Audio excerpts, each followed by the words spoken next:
Hey, what's going on? If you want to get a complete system that makes melting fat easy and is 100% automated, then I want you to go to the link that's on the bottom of your page right now. YouTube doesn't let me make that link clickable, so you're actually gonna have to type it into your browser, or I also put the copy of the link in the description, so you can click on that or type it into your browser. All right. For now, enjoy the video, and after you're done with this video, make sure to go to that link to get a complete fat melting system. So today I got a really cool concept for you, and it's really going to be able to help you stick to whatever goal that you set for yourself, right? So if you're following the system, you should have a very specific concrete goal. If not, we'll help you specify it and make it even more concrete on this section. But the concept we want to share with you today is something I call sticky thinking. And what sticky thinking is, it's going to allow you to make whatever goal you decided on, whatever specific outcome you decided on, to actually stick to it. And as you see over here in the monitor, I have a weird, line looking thing. And what this represents is the stages of when you're implementing and when you're actually following through on a new habit, right? So the little, loop right here in the beginning is when you first set the goal. It's really easy. It's kind of like a downward slide type of thing where it's really easy to follow through on it. Like, you're really excited, you're really pumped up about it. You go to the gym, maybe you got new gear for the gym, whatever it is. This happens to everybody. The first couple of days are really fun and really easy, right? And then around here, which is this around day 3 to day 5, you start hitting that resistance, right? Maybe your muscles are sore, maybe it's not fun anymore, maybe it's, you start hitting that first side of resistance that's really gonna make it so it's not as much fun as it was in the beginning. You kind of maybe stop focusing on why you're doing it all for, and you start focusing on all the problems or how challenging it is.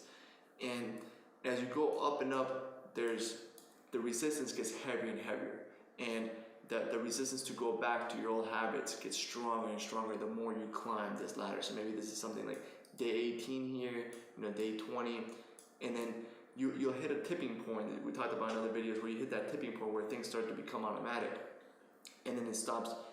You literally go downhill, and it becomes ingrained in you. You become conditioned, and it just becomes who you are.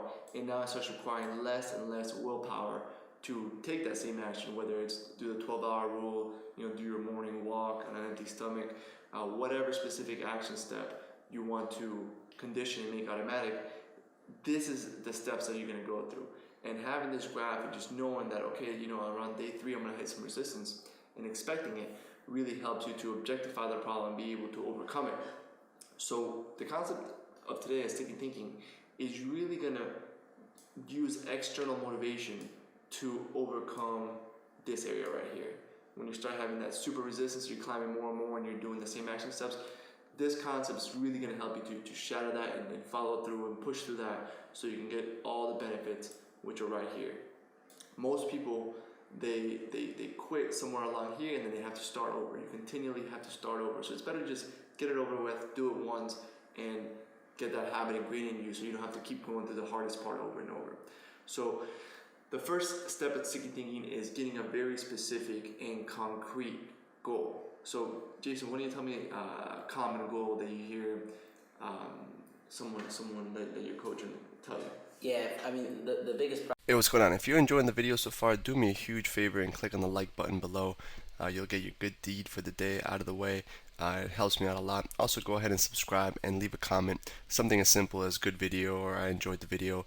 It really helps me out with YouTube. Alright, here's the rest of the video. Like Alex said, is that you have to be goal oriented. So most of the time you'll hear people that come in or they'll say, I want to get in shape, or I want to get fit, or I want to be healthy. So let's take that one, to get in shape, right? So let's say I go to you and I say, okay, I want to get in shape. What would you tell me? How would you make that more specific and more concrete? I mean, the first thing I'm asking is what is get in shape? I mean, get in shape, there's a million different definitions for it. Yeah. So I asked them, I'm like, what is get in shape? And for you, you have to ask yourself, what does get in shape mean? What does it mean you can do? What does it mean you are? What does it mean everything for you? How do you know when you're in shape? It's a great question to ask. It's a really good question. And getting in shape can mean it's relative to the person. So for you have to decide what does get in shape mean. So if going from a size 38 to a size 32 waist is getting in shape, that's getting in shape for you, or is it being able to run a mile in under 8 minutes, or is it being able to do this activity quickly, or is it a combination of all those? So you have to put in your, you have to write down or know the definition to what is getting in shape, or what does it mean for you to be in shape. Yeah, so if we want to be in shape, one of the best things to do is to set a very concrete number for that. So by concrete, I mean something that's abstract is not verifiable. Something that's concrete is either going to be a number or an event, right? Exactly. So maybe an event is, you want to go to the beach and take your shirt off and feel good, and it's an event. It's something that you can verify. It's like, okay, on July 1st, I'm going to take my shirt off, go to the beach, and I'm going to have a six-pack. Or on this day, on July 1st, I'm going to step on the scale and it's going to say 190 pounds. Or on July 1st, I'm going to run a mile under 7 minutes, or whatever your specific concrete goal that you're going to set is, right? And you want to detail it as much as possible. I mean, you want this to be detailed like crazy. The more detailed, the better. Just like I was just saying, the more numbers and everything. That means you know exactly what you want, and that's what we want for you to have it in your head and be goal oriented. Know exactly what you want, what it means for you to be in shape. Yeah, because once you're very specific, I don't know if you've ever had the experience of when you get a new car, or you buy anything new, you start seeing it everywhere around you, right? So maybe let's say you get like a new BMW, you start seeing that BMW everywhere, and what that is a part of your brain called the reticular activation system that gets triggered, and it starts seeing all the BMWs. So the same thing's gonna happen when you're very specific and you're very clear on your vision, what you want, you're very concrete on your goal. You start seeing and spotting all these opportunities everywhere to get you significantly closer to that goal. So that's why it's so important to be crystal clear, because your brain unconscious starts spotting all these ways to get closer. So if your goal is to weigh 190 pounds, then you'll start seeing all these new opportunities that maybe we can't even spot because it's specifically for you. Maybe you start seeing, okay, something that's going to get me closer to there is on my way to work. There's this great place. I'm gonna stop there and create a new ritual for myself to work out or to eat, or you change the locations to where you eat lunch. So you start spotting all these opportunities to get you closer to your goal based on all these principles that you're learning inside of the program. So the first thing is that get crystal clear on your vision, make a very specific concrete goal, put a date on it, and that's what you would actually put on your six-pack piece of paper. And this is another thing we're adding to our six-pack paper. On top of just having that paper, now we're going into more detail on exactly how you're going to use it. We have our exact definition of what get in shape is, or whatever your goal is, and now this is another tool, and I believe it's one of the most valuable tools to sticking to it, and that's why we call it sticky thinking. It's going to make you stick to that goal and make it accomplishable. So let's get to the sticky part. So now you have a very concrete, specific goal, right? So let's say it's weigh 190 pounds by X date. Now what I want you to do is decide what one action is going to get you closer to that goal than everything else. We talked about the 80-20 rule earlier as well, where they're saying that few actions give you the biggest yield. One of the 80-20 principles we gave you is the morning walk. Another one is doing the craving crusher. 12-hour rule. The 12-hour rule. There's so many of them. Really, all the principles we've given you have been big leverage techniques. And this is a huge part of the sticky thinking. It's not focusing on the result, but it's focusing on the action steps that are going to get you the result. And we're just focusing on the biggest one, the 80-20 rule, that's going to get you that result. Always focusing on the result and not focusing on the steps you don't know what to do. So right now you're getting exactly in your head, you know exactly what you have to do, and when you do it, it's just a matter of time until the result comes.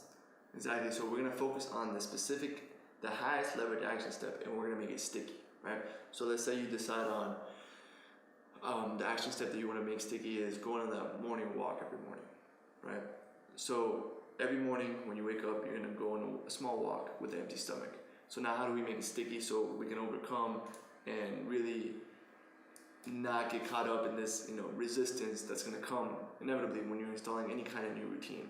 So maybe like in the beginning, you're going to go ahead and feel great the first couple of days, but on day 4, maybe you'll hear your mind saying something like, oh, if I miss one day, it won't matter, or oh, it's not so important to do it. It's not going to make a difference. I'll just start tomorrow again. What we want to do is create it so, yeah, it might not be a big deal, but if I don't do it, I'm going to owe my friend $100, right? So that's kind of an example of making it sticky. We're going to use external motivation to make it inevitable for you to make it through this resistance part, so you can get to all the the benefits of once it actually becomes a habit down here. So my two favorite examples for making something sticky in terms of using external motivation to take that action of taking the walk in the morning. Number one is using money as leverage. So I'll say, Jason, if I don't send you a picture of me in the gym on Monday, Wednesday, and Friday, I'm gonna give you $100, right? Or I might say, hey Jason. And I want you to notice something as well too, that Alex is saying, you want to make it as hard to cheat as possible, because I know a lot of times, I'm not saying you're a cheater, but sometimes, we get in our habits, we don't want to walk in the morning, so we say, oh, I'm not going to walk, and I'll tell Alex that I walked. So Alex has said, he has to send a picture of him in the gym. And you can get into more depth than that as well. You can say, I'm going to send you a picture of me walking with today's newspaper or something of that nature. So now it's getting harder and harder and harder to cheat. And the more you can do that, the harder it's going to be for you to cheat. It's going to make it impossible for you to cheat. So you're going to have to do it, and it's going to be sticky. Yeah, so something that's verifiable is very important. Another one that I actually did with Jason for several months is I went on Google Docs, and Google Docs has a shared spreadsheet that you can, he can look at it from anywhere he has an internet connection. So I shared a spreadsheet with him, and I would just write in what I ate and when I ate it every day. And just a simple act of keeping that spreadsheet current. Because before I used sticky thinking, I would literally create the spreadsheet, like, okay, I'm gonna update you every day on what I ate, what time. And on day 4, I'd get caught up or have a really busy day, or something would happen. I'd get a flat tire, whatever it might be, whatever urgent demand came up that day, and I would stop doing it. And then I'd follow up the habit. It was only when I said, Jason, any day that I don't update that spreadsheet, I'm gonna give you $100. Or it could be I'm gonna do 100 push-ups, or it could be anything, or you can post this embarrassing picture of me up on Facebook, and tag all my friends on it. So whatever is gonna take you, whatever external motivation you need to do that specific action step, that high leverage action step every day, so you can get past this, this resistance phase, is what you must do. So start off with something that you can succeed at, and then you can build from there. Every 30 days, you want to do one new sticky thinking concept. So maybe this first 30 days, you're going to do the morning walk. After that, then maybe you can do specific workouts or specific, maybe the spreadsheet that you're going to do that really makes you conscious of everything you're eating and makes you more aware, so that you know that you're going to have to plug it in that spreadsheet, and you know that your accountability partner is going to look at it. So maybe you won't eat it just because you don't want to put that on the spreadsheet and feel stupid being like, oh, I had all this fast food and I had 8 chocolate bars or whatever. I highly recommend the spreadsheet. That's just one of the things for the process to get to that goal. And just like Alex said, it includes so many different things in there. Like, you're not saying that you're not gonna eat candy, you're not gonna eat this, you're not gonna eat that. All you're doing is making a spreadsheet and docking down the times that you're gonna eat. So you're focusing on your 3 meals, 3 snacks. And on top of that, just like I said, you're not gonna run right. I ate this and this and this, like candy bar and half a piece of cake and stuff like that. When your friend's looking at it, he knows that you're trying to lose this weight and get in shape. He's gonna see you next time. He's gonna make fun of you. That being said, if you don't accomplish your day's task or your week's task, however you have it set up, I prefer it to be daily. The punishment needs to be bad enough that you really don't like it. It can't be like $5. If $5 is nothing to you, it can't. It has to be something that would really sort of hurt you. So Alex, we do $100 and $200 and $3 bets, $300 bets. We don't like. I don't like handing over Alex $300 cash. It sucks. And on top of that, I also like the check thing as well. The check's really good. You write the check out every time before you start. I'm gonna hand the check to Alex, and when I hand the check, now it's written out, it's signed, it's everything, and he knows when the thing's not accomplished, when I didn't accomplish my daily task, he's gonna go to the bank and cash it. So it has no. I have no effect to pay him. I don't have to pay him now. And sometimes we don't hold up to our bets. And you gotta make sure you hold up to it, because when you know for a fact that Alex is dying to cash the $300, he needs to go pay his cell phone bill, and he needs the $300, and he's dying for you to fail. Damn well that you're not gonna do it, and you're gonna make sure you stick to whatever you have to do that day. Your daily walk or your 12-hour rule, and that's how we do it. And just something that you're aware that you should feel a little bit of anxiety when you write that check. Yeah. Now that you're probably doing something very easy. Every time I do it, I feel a little uncomfortable, like I'm stepping outside of my comfort zone. And I feel a little bit anxious when I'm setting one of these commitments. And I just want you to know if while you're committing to it, you feel a little uncomfortable, that's totally normal, right? You should feel slight anxiety when you make a certain commitment, whether it's with money or whether it's with a check or whether it's, hey, if I don't do this every single day and verify it like this, you can post this embarrassing picture up on me on Facebook. Whatever it is that you're going to choose to make it sticky, make sure that you understand that you should feel uncomfortable. There's a quote I read that all progress happens when you step outside of your comfort zone. And I find that to be true, unfortunately. You know what I mean? Hopefully, you can make progress while you're comfortable, but in my life, I've noticed that most of the progress I make happens when I step outside of my comfort zone. So, and this is something that we do 24/7. We did it for some technique that we were just starting. We changed it up, just like Alex said, we change up every 30 days, the sticky thinking process, because just like a shower, or the metaphors we've used before, that you're once you take a shower, you get dirty a little bit later, and it requires another shower. So it's the same thing with sticky thinking. We go up the slope and we go down, and now it's automatic. But automatic, it can change. You get little bumps in the road. Sometimes a machine breaks down, and we start to get a little less automatic, and we get back on our sticky thinking, and we go right back downhill. And it's a lot easier every time we get back on our sticky thinking, and it holds us accountable. That's the biggest thing, that we're a little uncomfortable, and we have to be accountable. Otherwise, we get punished. and this external motivation, you're not gonna have to use it forever, right? So it's just in the very beginning stages where you're having this resistance. I really recommend external motivation.